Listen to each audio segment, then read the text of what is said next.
What's up everybody, Tony here, back with another video. And as you can see, it's not my bike. My bike is the Zero SR 2015 model. The dealership has made a problem when they put the belt on the rear wheel, so they needed to keep it for a little bit longer. So what happened was they gave me this replacement to ride until they finish my bike. So this is a Zero DS Dual Sport, and basically it is a 2012 model. And as you can see here, it has only 9 kilowatt hours of worth of battery in the pack. So this is how much energy density it has, and basically gives less range than the newer models. In addition, the motor looks different. These are older motors, not the new ZF motors they have now. And yeah, so here I can see like little grills. I think that's the charging. Again, the controllers in the back, and again, yeah, that's basically the setup of a Zero. Belt is on the other hand side. The new motors is on the left hand side, this is on the right hand side, so opposite brakes. But this is how it looks. 2012 black model, really cool. I love the red rims. Most people look at this bike more than they look at mine, because mine kind of looks like a Ducati a little bit with the red color. It's a pretty sweet little bike. It makes more noise than the model I have. Really don't like these mirrors. They're really crappy at visibility, and I don't like this that much. Some people like it, especially Zero owners. They like to have the wind deflect from them, and in addition to that, it gives more range, slightly more range. One more thing about this is that you can change the sport mode and eco mode, but there's no button here like my bike. So the way to do it is you have to look over here. See, there's a sport. It says it right here. That's where you change it. Click, click, eco mode, sport mode. It's kind of weird in my opinion. Very weird position to put it there. Not very user friendly in terms of riding. The odometer is different. Here it shows the battery range, how many kilometers you've ridden. So this one has done only 5,000 kilometers. Otherwise, you've got all the similar things here. You got a flasher on the back, main light and lower light, turn signals, beeper. Yeah, and that's about it. But it looks cool though. It's a bit higher for because it's a dual sport, so you sit a bit higher than the Zero SR. So let me show you guys, and we'll go for a little trip. See, I'm actually tiptoeing, and even the kickstand is a little bit different. I don't know if you guys can see that. Kickstand is a little bit different. So the foot pegs are different here, a little bit more footing. I like that about this bike. Turn on the headlight like this, and then we turn it on. There we go. So let's make a U-turn over there. It's a little bit softer, jumps around real nicely.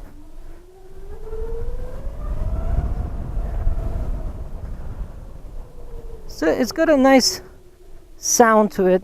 I don't mind this sound. Because the ride is a little bit higher, you can actually feel the steering is a bit lighter, much lighter than mine. Maybe because the bike is lighter.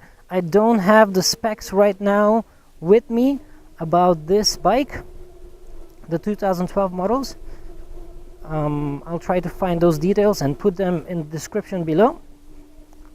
But yeah, it's pretty cool. Very soft ride. On my Zero here, it's very bumpy because my Zero is a sport version, right? Harder suspension, lower ride height. I like what the dealer is doing. If you have any trouble with your bike, they give you a replacement until yours is fixed. That's pretty cool. So currently we are in sport mode. Takes a while to reach 100. It's no SR for sure. I would say full throttle on sport mode in this bike is less powerful than eco mode on my SR.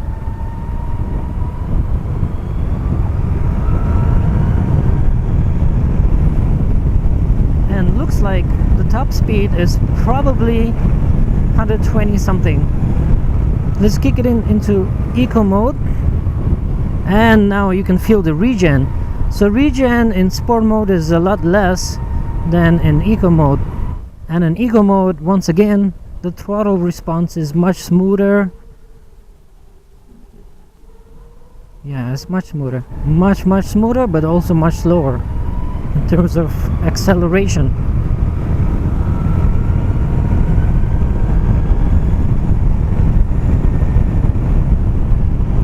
So as because the front is a little bit lighter, it does this twitchiness a little bit, as you can see. I'm not sure I can show you now.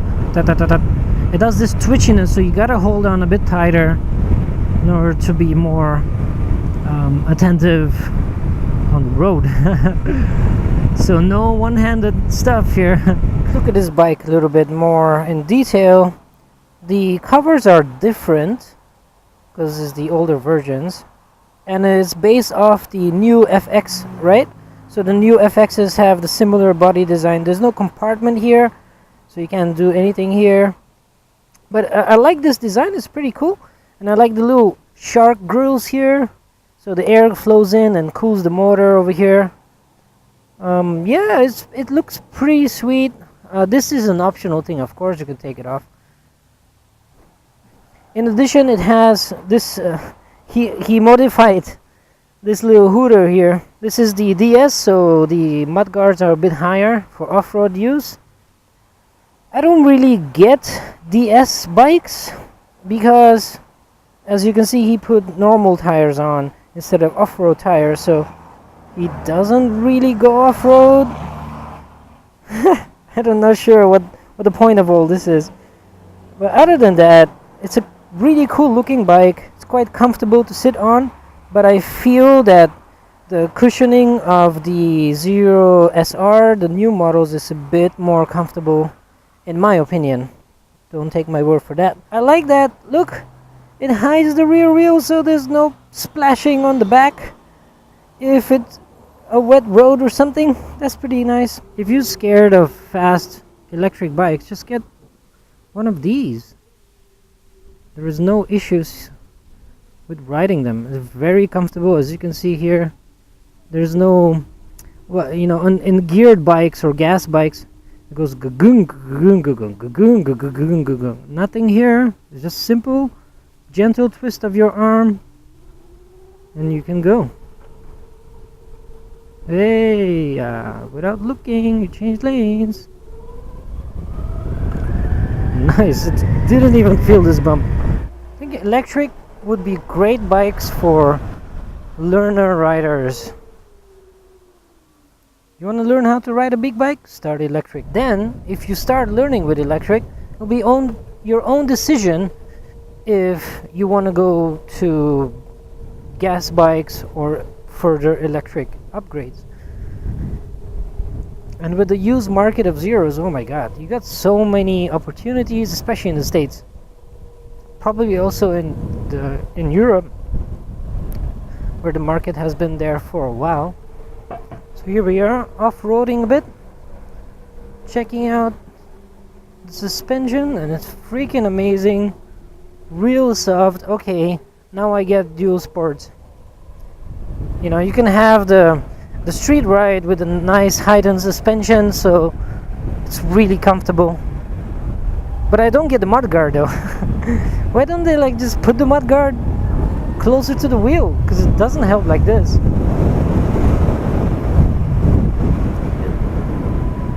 It's a softer ride, that's all it is. It's kind of like a road SUV basically. Let's see here, we'll just jump this one. Boop boop. Freaking hell, man, it just doesn't feel it at all. It's freaking awesome. Some negative sides about this bike? Well, the performance in terms of accelerating over 100, it's not there. Look at this, it takes like ages to get there. So basically it feels like a 300cc bike. Really doesn't do much in terms of performance. takes like ages to get to 120. And there we go, 120. So it's definitely not my bike. It's not the full performance of what electric can offer. But damn, I have a lot of noise on my helmet. Got that stupid windshield. In my opinion, it's really stupid to have it. If you want a naked bike, you get a naked bike. If you want a full fairing bike, get a fucking full fairing bike. Don't make it half full fairing. Something just doesn't make sense. Because now, I'm not sure where's the optimum area for speaking. You know? If I go here, probably you can hear me better. But that looks so weird. What, it just gives you a 5% bonus on range? But instead, all the wind just goes straight to your helmet, so your ears get a little fucked up. No thanks. Handlebars are pretty good, you know? You sit on a higher position, so your body is in a different position on the bike. That is pretty good. I kind of take back what I said before, like I felt a little bit less uncomfortable than my own original bike. I feel the same, you know. It's quite a comfortable seat. My back is kind of straighter than my bike because my bike I lowered it a bit in the front. It's a great bike to have, especially as a used model. I would definitely go for this if I was in the States, and if this thing costs like a $2,000, $3,000, hell yeah, I'll go for this, man. Especially as a beginner, or especially like I just need something to commute with. I would definitely get this bike, guaranteed, man. Like even if I own my Zero SR in the States, let's say that, I would definitely go for a used 2012 model, guaranteed, especially with the great prices they have.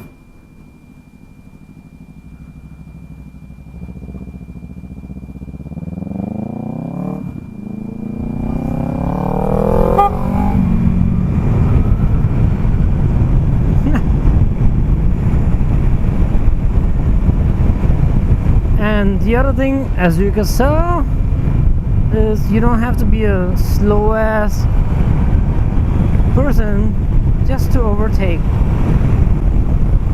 But I'm sure he can overtake me any minute he wants, because my top speed is only 125. Damn, this is loud. I can't even hear myself talk. This windshield is crap though. I really don't like windshields.